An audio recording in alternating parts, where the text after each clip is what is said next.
feedback from the pro players and like these partners was really helpful because they like didn't even consider that. And I'm sitting there like, you didn't consider that supports would be weaker minus the tank to feel for them, and then they brought up like all these various design philosophies and like how it was fairly obvious to anyone that had played like how it was going to play out. And then it was a positive note though, because they said like, okay, we're getting this feedback from the players, good, but like it made me still rip out my remaining hair because I'm like, holy shit, these people are designing the game. Because like it's just like I trust them a lot with the game design philosophy, but it's very clear there's still a huge disconnect even after 4 or 5 years of Overwatch 1 of like how the roles interact within the game. And it kind of scared me a little bit. But I am very glad that they have gotten, it seems that they've made sure to get players in early to give feedback so we can, and I think they've learned from those mistakes so they can like start balancing it early. Because then they also said like, oh, we weren't planning to patch like the alpha really at all, just roll the alpha to the beta. But then we've already made a patch because of some of these suggestions and stuff. I'm like, you weren't gonna patch the alpha? The thing that's supposed to be the most raw form of it, the most magma? Well, it's just a label that you apply to it. If they think it's ready to roll out to beta, then... Well, but even so, you introduce the alpha to the pros and to content creators and whoever else, because presumably you're looking for feedback to patch. In the days... What do you do? In the modern days of game development, it's not really the case anymore. It's but we're not playing for Overwatch 2 early access. Alpha's used as a term of development in terms of like when they're releasing it for very close testing, and then beta just goes to the next I know, stage. but think about what's happening as soon as the beta's released. There's 1 week before pro games. Yeah, great. So if you're not planning to patch between alpha beta, you've got a week to fix it before it's happening in Overwatch. I would have been amazing at casting that. Just literally using the word pandemonium every fucking cast, every single second, every map. Yeah. Chaos. So it was just concerning to me hearing those things because I was like, you were planning to patch and you didn't expect any of these basic hero interactions to take place that everyone knew was going to take place. Like you didn't think Zenyatta without a D.Va to peel was just gonna get absolutely butt blasted by Tracer 24/7. Like you didn't think about this. Like so it was concerning, but I think I'm still positive. I'm not going to histrionics yet because of the fact that they've included pro player feedback early. But it was concerning to me. Can I play devil's advocate? Please do. I think, despite the fact that like obviously the game Overwatch 1 didn't get that many heroes introduced in the later, obviously recently at all, but I think this might be a hot take, but I felt like the balance went into a much better direction in the last 2 years of the game. Does anyone agree with that? I don't think that's a hot take. No, that's not a hot take. Yeah, I think that's fair. Was it the last 2 or was it just the last 1? Well, I think Echo was released like 5 years ago. So I don't know. I've lost track of time. Echo was released. That was literally two years ago. Yeah, Echo was on the dot released about 2 years ago. Yeah, so Echo was like kind of really overtuned, but then when they went through like the phase of balance changes, I felt like the game generally was in a good place. Personally. But yeah, no, I felt like last year was pretty excellent balance. Yeah. But that also could just be luck. I mean, 1 year out of 6, you're probably gonna get it decent. Well, here's how I think about it as well, is that they shifted over a lot of the development cycle to Overwatch 2 at a certain point, but somebody had to manage Overwatch 1. Yeah. And doing the balance for that. Yeah, the intern was doing the balance, and that's why it was good. Promoting. I'm not gonna lie, like seriously, because somebody had to be managing like the PvP aspect of Overwatch 1 while all that was going on, while the development was focused on Overwatch 2, and that's largely PvE. And it's clear that still be the same team, though. I think they just be splitting time. listen, I can't comment on it. I don't know the internal dynamics of these developers. Sorry, Johnny, I didn't mean to interrupt. No, I was just you're discussing about how the balancing team operates. Yeah, but this is my theory crafted in my head though, is that obviously when they're shifting players over, it would have to give more responsibility to like the management of the balance. Like somebody would take ownership of that, I guess. And whoever that is, listen, promote them. Because give him a bit more power. Give him more power, give him control of the whole system. Complete unbelievable speculation into how the hierarchy of the balance team works. It's probably just... Do you think Jeff Goodman was just like, hey, hey, intern from USC or whatever, can you just balance Overwatch 1 and I'll work on this Overwatch 2? Well, so this is all, I think it's besides the point because it's obviously easier to balance with a game that's been out for like 5 years and you know the exact confines of the game at this point. Like, to me, balancing the game in the last 2 years is the easiest it's probably ever been because like they've worked out all the systems. Yep. They have a framework to work with, and all they're doing is just taking input. It seems like they just got better at taking player input and just putting it back into the balance. But now we're going to Overwatch 1, or Overwatch 2, I should say, or Overwatch 2 Early Access, depending on what's happening this week. I don't know. And like we're going out there, and we're redesigning all the systems again. And it seems to me when I look at these interactions, they still didn't understand some of the hero interactions without getting pro player feedback, right? Like intuitively, like I'm just asking you a question. Intuitively, after your experience with the Overwatching product in Overwatch, wouldn't you assume that Zenyatta is quite weak to Tracer without D.Va, right? Like you would just assume intuitively, without someone to peel for Zenyatta, he's quite weak to Tracer or to a dive hero. But they were reacting like this was like huge news to them, that like -1 tank meant that supports were weaker. But this is like but I'm saying overall it's a positive thing. It's a positive thing that they've integrated. They've integrated. I'm trying to not maul completely. No, I get you. Get off this topic. I get you. I can already see the comments from people. It's like, dude, why are they even talking about this? If only Connor watched it. If only Connor and Johnny watched it. I will say, this is... Sorry, Brent, I interrupted you. Yeah, go ahead. But, sorry, Brent. I did say this last week. I'm not be dressed for it, but I'm not going to do it. Oh, no. Knowing Ralph as well. That's a weird. Last week I did say like 2 months is of course like a decent amount of time to actually prepare for the Overwatch League, but I am worried that like the pros, they play the game entirely different from like some of the testers and developers, and they can really push it to different limits. So I'm hoping that they can sort some of this stuff and actually get it ready for the Overwatch League. So the first week of out is actually like genuinely really good Overwatch 2 gameplay, because I think that's going to be quite difficult to balance that out. And I think this also sets the precedent to some degree that for future hero releases, you should probably get some of these players on their NDA and test them early, like before they're out. Make sure that some of this stuff implements seamlessly and isn't just batshit overpowered or that breaks the game in some kind of way. No, I completely agree with that as well. So the big topic, though, for today is that Yiska has talked to some sources who have access to Overwatch 1, access to Overwatch 2, and there's leaks there about the new abilities. But before we go into that, I'm baiting Curb. Before we go into that, have you ever wanted to talk to a journalist, but you're thinking, wait a second, my online security could be compromised. Maybe they might find out who I am. Maybe Blizzard will backtrace my IP address and find out who I am. I don't want to get IP banned. Yeah, exactly. I don't want to get IP banned. Well, have I got the product for you? NordVPN is sponsoring this episode, and you should try and sign up. Go to nordvpn.com/platchat or use code platchat. And they won't even know what country you're from, because you can launch up NordVPN and just with a single click of a button, you can look like you're coming from Japan or Korea or France or wherever you like. NordVPN is genuinely sick VPN. I use it all the time for various different things, some of which I won't discuss. But it's a great product. It's a fantastic product. And if you...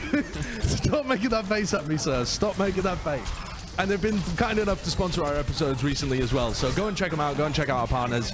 And if you ever need to talk to Yiska about something, then you should probably take a look at your online security, because Activision Blizzard will track you down and hunt your family for violating that NDA.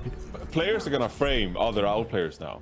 Like they're gonna connect to a VPN and just like, oh, I'm Norwegian, and then Blizzard's like, oh, fuck this only god guy. Send your IP to a forest in Sweden. Yeah, they know that there's only one person who lives in a forest in Sweden that has access to this. Pin it all on Snillo. Okay, so the NDA has been compromised. There are some new abilities that have been leaked, some hero reworks, some redesigns. I think there's no real reason to doubt the validity of this report from Yiska, because there'd be no reason to make this shit up when there are genuinely people who have access to the alpha at the moment. So, what does this article say? It starts out by saying, several sources have shared that the gameplay experience has held steady to Overwatch's profile while encountering noticeably fewer shields, which I think is a cool point that he actually brings up right from the beginning, that it still feels like Overwatch. It's just a more, FPS-y kind of Overwatch where you shoot the shields a bit less, which is a good thing from most people. That's what most people would describe to be good. That is going to be sick. So then the majority of sources, Yiska says, described a noticeable change in how the game plays, have pointed out the tank role to have been the most affected. So moving on though, Sojourn. Sojourn has left a strong first impression and is likely overtuned. She dishes out an oppressive amount of damage through her railgun ability, allowing her to one-shot headshot 200 HP targets. And her disruptor shot, which is a grenade-like field that also slows enemies in an area around it. So you slow your enemy, you can get an even easier headshot. And then she has a power slide, which is horizontal and vertical, which Yiska's saying in practice plays like a more fluid version of Exo Boost. So not only vertical, but also, like, I guess... for the Apex players right now. Yeah, I know. Or like a Neon slide that they just added into Valorant, except you can also do it vertically too. That sounds sick. Like this hero sounds, I mean, probably busted, but even if they downtune her a bit, pretty fucking cool. I mean, I read Railgun and Power Slide, and I think about Quake. Yeah, sure. Yeah. I'm stoked. Yes, all the other 35-year-olds going to be losing their mind for that one. I do think that overall she just sounds kind of busted. Like, when you have vertical and horizontal mobility plus a slow plus a one-shot. When you put it like that, that sounds pretty good, right? That sounds pretty good. She sounds very versatile. fun. Yeah, she does sound fun though. She But sounds maybe like a not fun fun to hero. play She sounds against. like a good introduction, like for a new hero for the start of Overwatch 2, for like what is redesigning, like what we're redefining Overwatch to be, and like this more fluid arena shooter. I think this is probably the face of what it would be, of what you want, you know? Honestly, I'm not. Bren's just gone to close the door, I think, because there's some washing happening. There we go.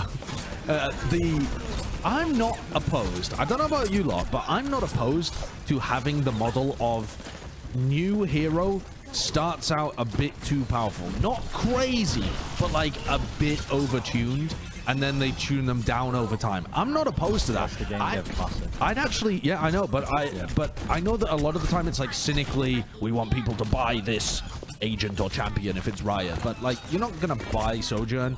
They're in the game to begin with, and the beginning of the Overwatch League, I'd actually kind of like to see a lot of Sojourn being played early, just so you get a feel for it. I wouldn't be mad if it started a bit easier to overtuned. balance down rather than trying to buff, because sometimes you end up with there's a thin line, and you end up with, you think of Sombra when she was introduced, and it was so tricky for them to balance it. Yeah.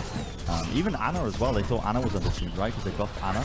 Yeah, they did. After she was released, and then she became like incredibly meta. So it's like you're on basically a tipping point where if you go too far over, suddenly it's just like, whoa, holy moly! People just hadn't quite figured out the hero. Right. Yeah. Yeah. What do you think? Would it be a good idea for? Do you want to see a bunch of Sojourn at the beginning, Johnny? If you're on the desk and watching the games, do you want to see a shit ton of that? Yeah, I mean, of course. I think that goes for every time a new hero is released. I think that just makes sense.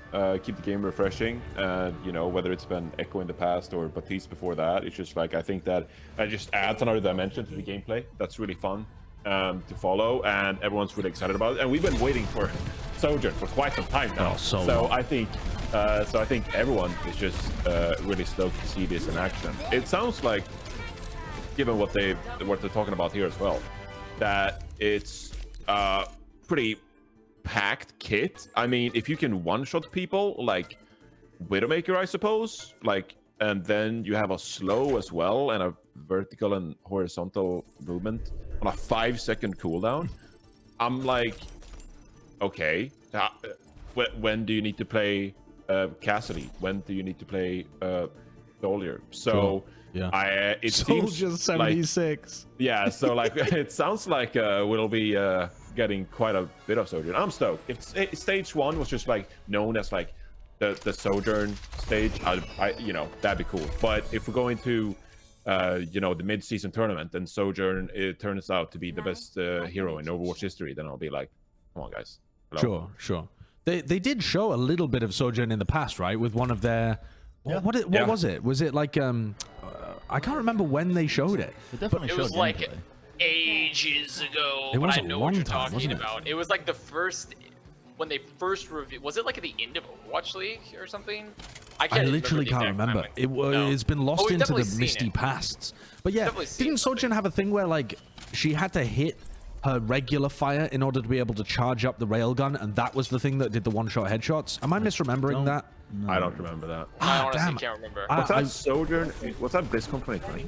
Yeah, I don't know. maybe it was Kurt, BlizzCon. are you able to 2019. find any gameplay of Sojourn that you could bring up for us? That might be a pretty hard ask because I we think can't I think remember it when might it have was. been 2019, BlizzCon 2019, because that was the one I worked, and I remember them doing some sort of reveal there about Overwatch I'm 2 sure. stuff. Didn't they show gameplay? They definitely showed gameplay at some point. Oh, yeah, here it is. Here we go. Here we go. Yeah, this is what I thought Sojourn worked like a little bit. Like it, I thought the primary fire was fast-moving projectiles or something, and then you did damage to charge up the railgun, and that was the thing that could one-shot headshot. So you don't have access. My point being here that the one-shot headshot sounds crazy powerful, but you might not have access to it all the time. It might be something where you have to do damage to build that up, and then you have like boom, and then Kind of sick though. I mean, I think that would be a great mechanic to add in there, actually, because the better you are, the more you can scale that faster, the more of those shots you're going to be able to hit. Like, that could be amazingly fun to watch. But I'm not saying that is how it works. I really don't know.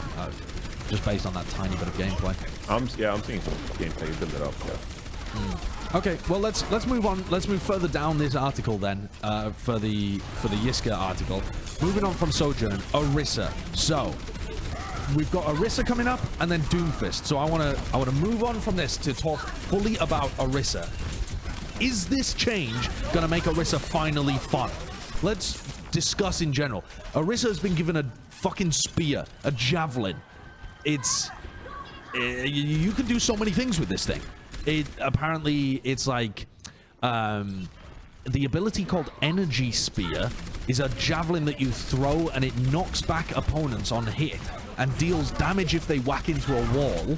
So it is a bit of CC, but it's aimed CC, which I think is always better. That's what made Sleep Dart so good as well, because you can hit clutch shots, but it requires a level of mechanical ability.